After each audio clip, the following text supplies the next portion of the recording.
i fëmi, thot do t'jap euro, do t'jap ca euro. Ti i fëmi është, ai do thush sa 10 euro, 100 euro, shumë, për i fëmi 50 euro.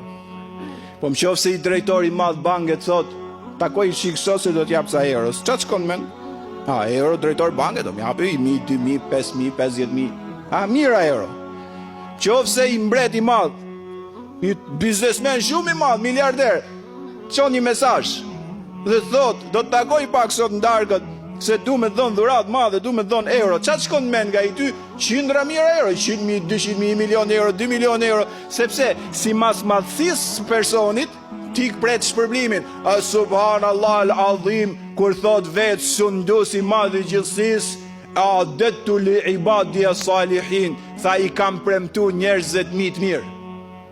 Ate që se ka parë syri, ate që nuk e ka dëgjuar dëgjimi, dhe ate që nuk e ka menduar mendja. Qa që konë mend që do të shpërblej? I dha rajte, them me rajte në imën o mulkan kebira, tha të bjen rasti me pas shansin, me pas gjennetin, do të shikosh në të mirësi dhe sundim të madh. Pse me hum vlezër motra nderuara? Pse me u mashtru mës me ju lut një Ramazan sundusit madh gjithësis? Pse dalim të varfër, të pa vepra, pa fytyrën e bardhë ditën kur të dalim përpara Zotit? Pse të dridhemi pa fund nga frika e tërmetit madh ditë gjykimit, kur kemi mundësi me qenë vepër mirë, kur kemi mundësi në Ramazan të themi larg i madhi Zot nga zjarri i xhenemit, afër në xhenet.